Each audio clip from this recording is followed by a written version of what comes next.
the executioner of Blackthorn. The wind howled fiercely over the moors of Blackthorn, carrying with it the scent of damp earth and withered grass. The moon, pale and cold, hid behind gray clouds that promised a storm. Atop a hill, far removed from the village, stood the Whitlock Manor, a gloomy structure of black stone that seemed to rise from the bowels of the earth. Its narrow, dust-covered windows reflected the moonlight, like vacant eyes gazing at the horizon. Inside, in a room dimly lit by a single candle, Mr. Elias Whitlock wrote in his journal with a trembling quill, "I cannot escape the feeling that something dark looms over me.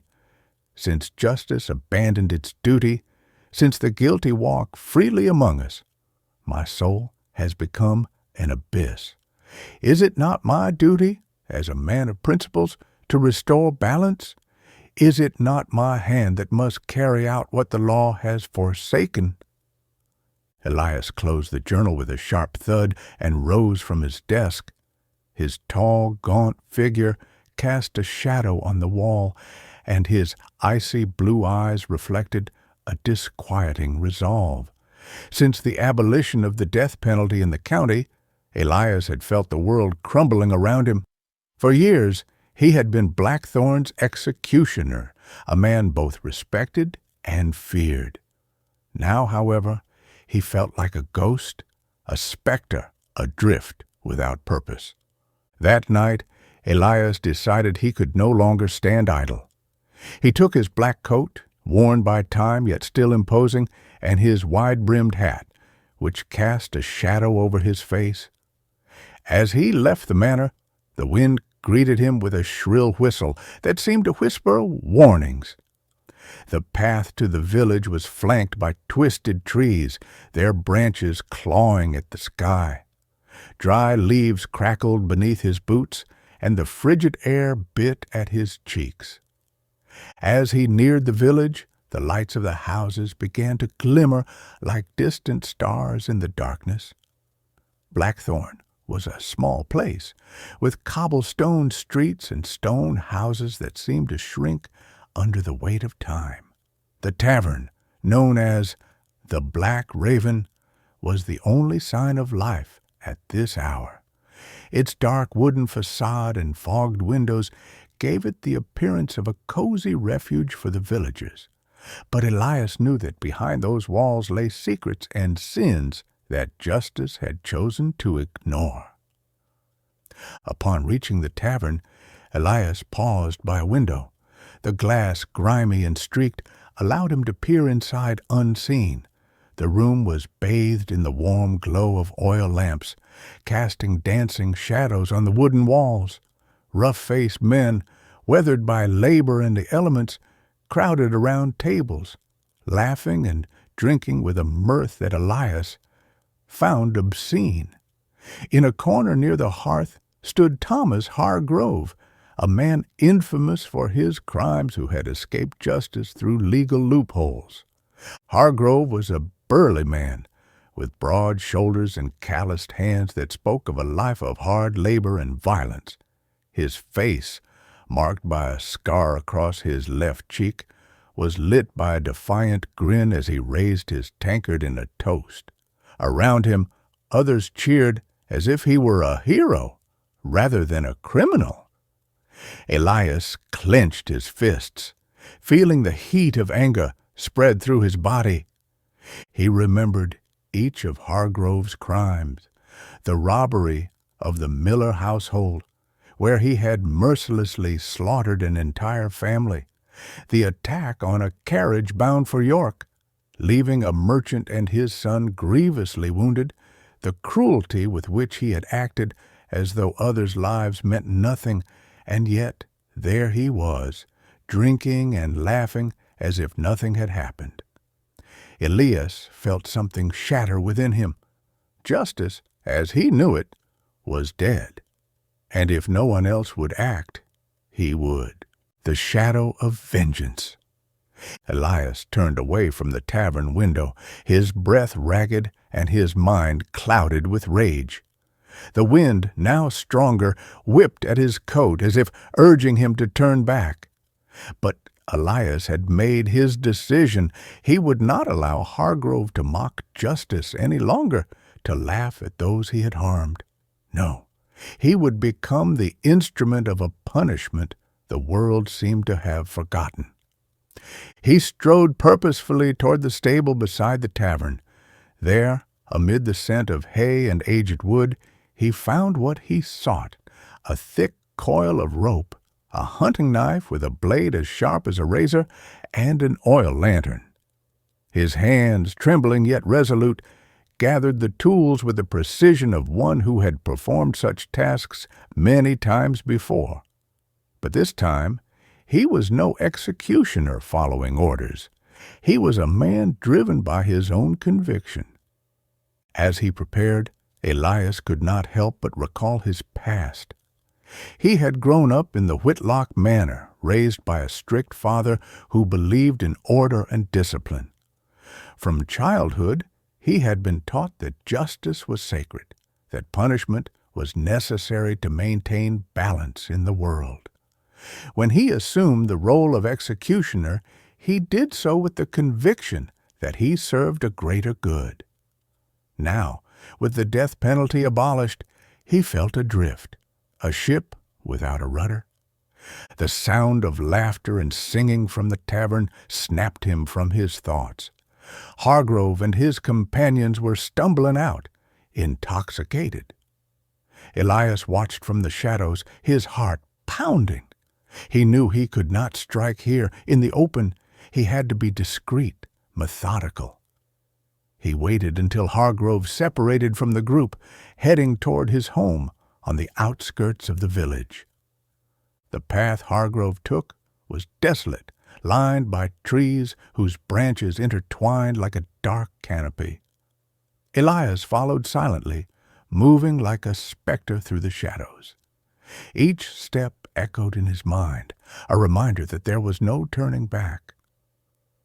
When Hargrove stopped before a small, neglected house, Elias knew the moment had come. The confrontation. Hargrove fumbled open the door, muttering incoherently. He did not notice the figure approaching behind him until it was too late. Elias shoved him inside, slamming the door shut. The room, dimly lit by moonlight filtering through a grimy window, was cluttered with broken furniture and empty bottles. Hargrove lived alone, a choice forced by his turbulent past. He had burned every bridge with his family years ago, and his former companions now avoided him like the plague. Here, in the solitude of his home, there was no one to save him. Elias pinned him against the wall, pressing the knife to his throat. Hargrove, now sobered by fear, stammered pleas, but Elias would not listen. At that moment, Elias's gaze drifted to a corner of the room where a dark figure seemed to watch. It was a statue of a saint, covered in soot and melted wax that dripped like solidified tears. The saint, with its serene expression and hollow eyes, bore witness to the scene, powerless, as though it had seen such violence here before. "Do you remember the Millers?" Elias asked, his voice cold as steel. "Do you remember what you did to them?" Hargrove tried to deny it, but Elias gave him no chance. With unyielding resolve, he carried out what he believed to be his duty.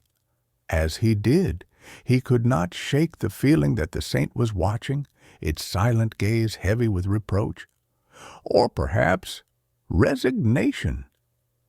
When it was over, the room fell silent, save for the sound of his own labored breathing. The return! Elias slipped out of Hargrove's house like a shadow, vanishing into the night. The journey back to the manor felt endless, each step weighted with the burden of what he had done. Upon returning, He went straight to his study, lit a candle, and opened his journal. Tonight, I have done what justice could not. I have carried out an act of vengeance and restoration. Is this not what the world needs? Someone willing to do what others fear? Elias closed the journal and leaned back in his chair, watching the candle's flame dance in the darkness. He knew this was only the beginning. There were others like Hargrove, others who deserved punishment, and he, Elias Whitlock, would deliver the justice they deserved. The echo of sins. The Whitlock manor seemed gloomier than ever that night. Shadows slithered through the halls like black serpents, and the wind rattled the windows with a sound akin to distant wails. Elias sat in his study, staring at the flickering candle flame atop his desk. The wavering light cast dancing shadows on the walls, forming shapes that seemed to watch him with invisible eyes. In his mind, the image of the soot-covered saint would not fade. Its silent, accusing gaze haunted him like a ghost. Elias tried to convince himself he had done right, that Hargrove deserved his fate. Yet a small voice whispered unsettling questions. Who was he to decide who lived or died? Was this not the same cruelty he condemned in others? To silence these thoughts, Elias opened his journal and wrote, "Justice is not an act of mercy, but of equilibrium. Those who sow chaos must reap their own punishment. I am no murderer, I am a restorer of order. And yet, why do I feel fractured within?" As he wrote, a faint noise echoed from the hallway. Elias froze, listening. The sound, a soft scraping, like footsteps dragging across wood, grew louder. He rose, candle in hand, and stepped into the corridor. The flame illuminated only a few feet ahead, leaving the rest in impenetrable darkness. "Is someone there?" Elias called, his voice hollow in the stillness. No answer came, but the scraping continued. Elias advanced, the cold seeping into his bones. At the end of the hall he found the source, a half-open door leading to a room he had not entered in years. Inside stood a statue of a fallen angel, its features obscured by dust and cobwebs, its expression one of eternal anguish. Elias stepped inside, the air growing heavier with each breath. In the corner lay an old wooden chest that had belonged to his father. With trembling hands, he opened it. Inside, wrapped in black cloth, were the tools of his former trade, executioner's implements, preserved with morbid care.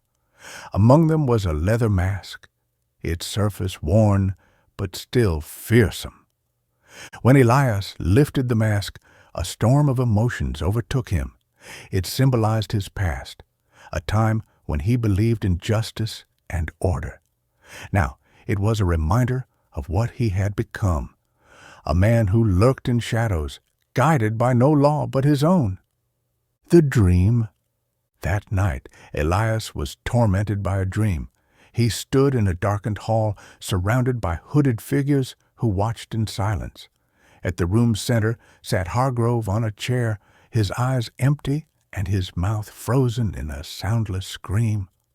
Elias tried to move, but his feet were rooted to the floor, as if the shadows themselves held him captive. The figures drew closer, and Elias realized they were not strangers. They were versions of himself, each wearing a different face: rage, sorrow, despair. One figure pulled back its hood, revealing the scorched visage of the saint, now grinning with a malice that chilled Elias to the core. "Do you think you can escape what you've done?" the saint intoned, its voice echoing like thunder. "Every act of violence leaves a mark, not just on the world, but on your soul." Elias awoke in a cold sweat. The room was silent, yet the sensation of being watched lingered. He glanced toward the corner where the fallen angel statue stood, its shadowy smile sharpening in the moonlight. The decision. At dawn, Elias rose with renewed resolve. He could not stop now. There were others like Hargrove, others who deserved judgment. He tucked the executioner's mask into his coat, along with the rope and knife, and vowed to find his next target. As he left the manor, the wind tore through the last autumn leaves. Elias gazed at the horizon, where the sun struggled to pierce the clouds. For a moment he imagined the saint watching him, its gaze heavy with sorrow and warning. But Elias pushed the thought aside. There was no turning back. The final judgment.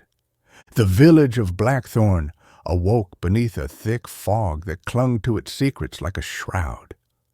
Elias walked the deserted streets, his tall, dark figure cutting through the gray dawn.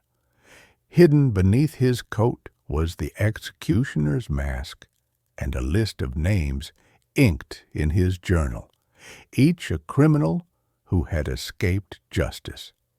First on the list was Samuel Graves, a man known for his cruelty to animals and contempt for the weak. Elias had seen him beat a horse on the outskirts of town, yet the villagers did nothing but whisper. Today Samuel would answer for his sins. Elias arrived at Samuel's ramshackle cottage, its isolation broken only by the distant bark of a dog. He knocked sharply. After a moment, Samuel opened the door, his face bloated with sleep and ale. "What do you want at this hour?" Samuel grumbled, rubbing his eyes. Elias did not answer. He shoved Samuel inside and slammed the door. Samuel, now fully awake, lunged. But Elias was quicker. He pinned him against the wall and drew the executioner's mask from his coat. Samuel thrashed, but Elias, wiry and relentless, forced the mask over his face. "For your crimes, Samuel Graves," Elias declared, his voice distant and hollow, "you are condemned." Samuel's muffled screams filled the room as Elias bound him to a chair. With methodical precision, he carried out the sentence he believed just. When it was done, silence fell, broken only by Elias's ragged breaths. The return to the manor. Elias returned to the manor at dusk, the weight of his deeds pressing upon him. The fog had lifted, but the darkness in his mind deepened. As he entered, he froze. The soot-covered saint statue now stood in the foyer, as though placed there by unseen hands. Its serene face and hollow eyes seemed to judge him, blending sorrow and reproach.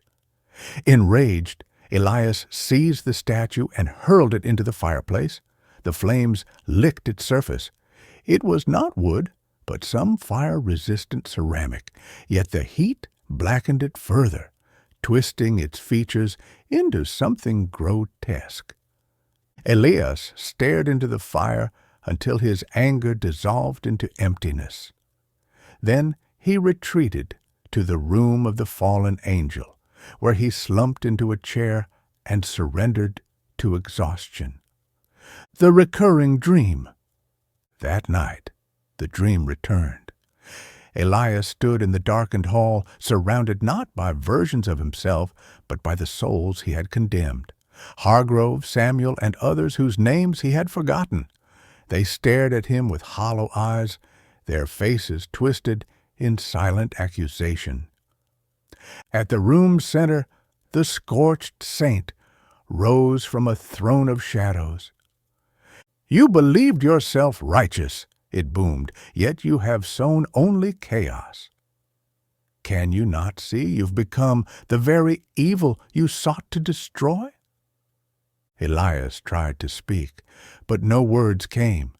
The shadows coiled around him, dragging him into an abyss. The awakening! Elias awoke gasping, drenched in cold sweat. The room was silent, but the saint's presence lingered. He turned to the fireplace. The statue remained intact, now fully blackened, its face illuminated by moonlight into something almost alive. In that moment, Elias understood. His obsession had consumed him. He was no restorer of justice. He was a monster. He took the executioner's mask and cast it into the flames, watching as the fire devoured it. The end. At dawn, Elias left the manor for the last time. He walked to the village square where the fog had begun to thin. As the villagers stirred, he knelt and confessed his crimes aloud. They listened in stunned silence, too shocked to react. Elias was arrested, tried, and condemned. In his cell, he penned a final entry. "I believed myself just, but I have been an instrument of my own ruin. May my punishment warn those who dare take justice into their hands." On the day of his execution, Elias gazed at the horizon, where the sun clawed through the clouds. For an instant, he glimpsed a figure in the mist, a person holding the blackened saint. The vision, fleeting and blurred, seemed to watch him with a mix of pity and admonishment. Elias knew then that his secret had never been safe. Then darkness took him,